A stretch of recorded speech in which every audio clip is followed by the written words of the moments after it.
মমিতা,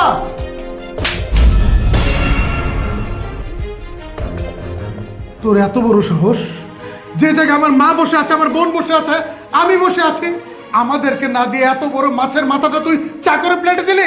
আমি এই মাছটা আনছি আমার মার জন্য, এই মাছের মাথাটা তুই মাকে দিবি। আচ্ছা, মাকে না দিবি আমার বোনকে তো দিবি। আর আমি এই পরিবারে ইনকাম করি, আমার টাকায় সংসারটা চলে, তাদের কাউকে না দিলে তো আমাকে দিতে পারতি। কেন চা করে প্লেটে দিবি?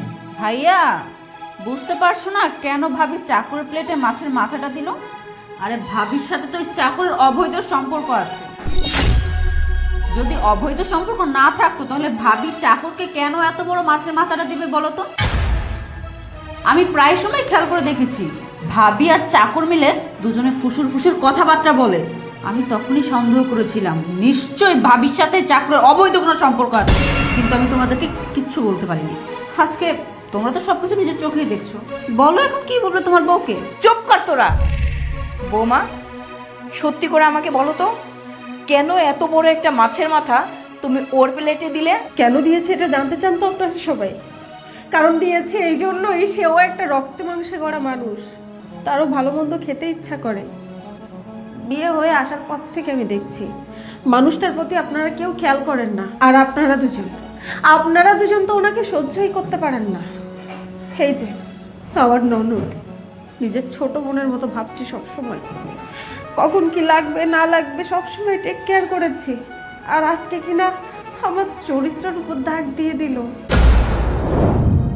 আমাকে এত বড় একটা অপবাদ দিল।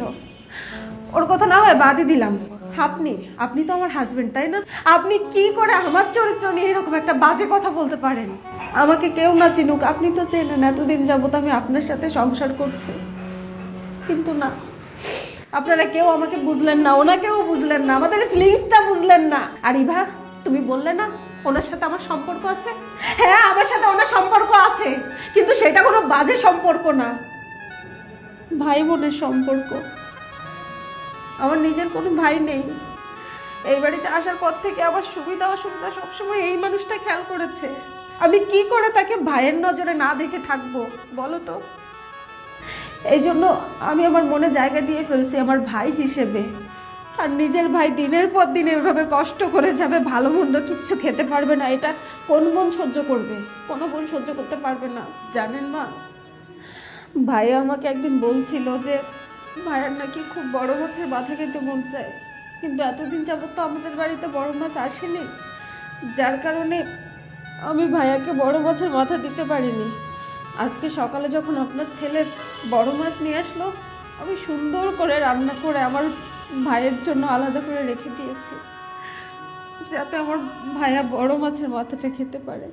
কিন্তু এই সামান্য একটা মাথার জন্য আপনারা এত বাজে বাজে কথা বলবেন, এটা আমি কখনো কল্পনাও করতে পারিনি।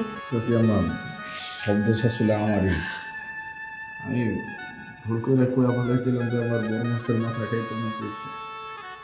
পরে মনে হয়েছিল যে আবার ওই যে আমার লাগলো না, কিন্তু এর ভিতরে সব কিছু ঘটে গেল, আমি না বুঝতে পারিনি। আর আপনি যে কইতেছেন যে আমার আপার লাগে আমার খারাপ সম্পর্ক, এরকম কিছু না, সত্যি কথা কইতেছি। আমার মরমের দিক দিয়ে কইতেছি যে আমি হারে নিজের বোনের নজরে দেই। আপনারা তো আমার খোঁজ খবর তেমন নেন না, কেন নিবেন? বাড়ির চাকর বলে কথা, ভাই আপা আমার খোঁজ খবর রাখে, আমিও সবার ভালো মন্দ দেখার সবসময় চেষ্টা করি, আমার একটু খোঁজ খবর রাখে, তো এই জন্য বোন হিসেবে অনেক ভালোবাসা পালাইছি। তাই আবদার করে বলছিলাম যে একটা বড় মাছের মাথা আমি খামো, কিন্তু এটার জন্য যে এত কিছু হয়ে যাইব, আমার বোনের এত বড় একটা অপবাদ দিবেন, এটা যদি আমি বুঝতে পারতাম তাহলে আমি জীবনে এরকম কথা আমার মনে কইতাম না। এই দুনিয়াতে তো আমার আর কেউ নাই, আপনারাই আমার সব কিছু। আপনারা আমার জন্য আমার বোনের উল্টা পাল্টা কথা করেন না। দোষ আমি করছি, আমি খাইতে চাইছি, দোষ তো আমার। আপনার কাছে আমি হাত জোর করে বলতেছি, আর কোনো উল্টা পাল্টা কথা করেন না, কোনো অপমান দিয়ে না। আমি মাছের মাথা খাবো না। আর মাছের মাথা কি, আজকের পর থেকে আমি এই জায়গায়ও খাবো না, আমি ওই রান্নাঘরে খাইলে। তারপরেও আপনারা নিজেকে মধ্যে কোনো ঝামেলা করেন না, আমি যাই। দাঁড়া আলী, তুই এখান থেকে কোথাও যাবি না। বৌমা যেটা করেছে একদম ঠিক কাজটাই করেছে। বৌমার জায়গায় আমি থাকলে হয়তোবা আমিও এই কাজটাই করতাম। আসলেই তো বৌমা ওর প্লেটে মাছের মাথা দিয়েছে বলে তো তার মানে এই না যে ওর সাথে ওর কোনো অবৈধ সম্পর্ক আছে। ইভা, কেন তুই এই ধরনের কথা বললি? আসলে তোর না মন মানসিকতাটাই এরকম। আর শোন শিপু, তোকে বলছি, তুই আজকে যে কাজটা করেছিস একদম বাজে একটা কাজ করেছিস। তুই আমার সামনে দাঁড়িয়ে বৌমার গায়ে হাত তুলেছিস। একটাবার তো জানার চেষ্টা করিস নাই যে কেন কেন বৌমা আমাকে ছেড়ে তোকে ছেড়ে মাছের মাথাটা ওকে দিল। নিশ্চয়ই এখানে কোনো কারণ ছিল।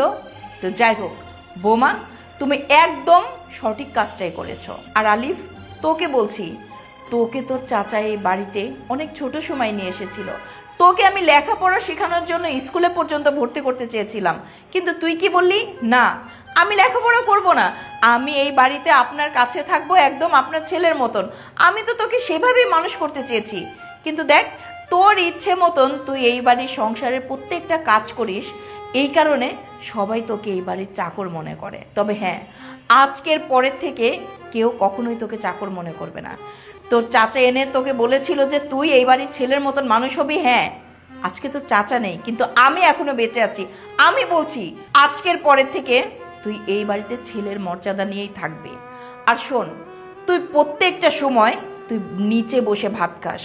আজকের থেকে আর নিচে বসে ভাত খাওয়া যাবে না, আমাদের সাথে এক টেবিলে বসে একসাথে খেতে হবে, ঠিক আছে? বৌমা, ওকে নিয়ে টেবিলে বসাও। আশা করতেছেন আজকে আমার পরানটা জোড়ায় গেছে। আজীবন তো খালি নিজের অনাতি ভাবছি কেউ নাই। আপনাকে ওইসব কিছু মনে করছি, তাই আপনারা তো আমার আর কোনোদিন আপন করে নেন নাই। আজকে যে আমার আপন করে নিচ্ছেন আমি তাতেই খুশি। আমার আর কিছু চাওয়ার নাই। আমি তো পরিবারের সবাইরে পাইছি, মা পাইছি, বোন পাইছি, বড় ভাই পাইছি, মায়ের মতো ভাবি হয়েছি। আর কি লাগে, আমি অনেক খুশি। ঠিক আছে বাবা, এখন খেতে বস। বৌমা, ওকে বসাও। ভাইয়া বসেন।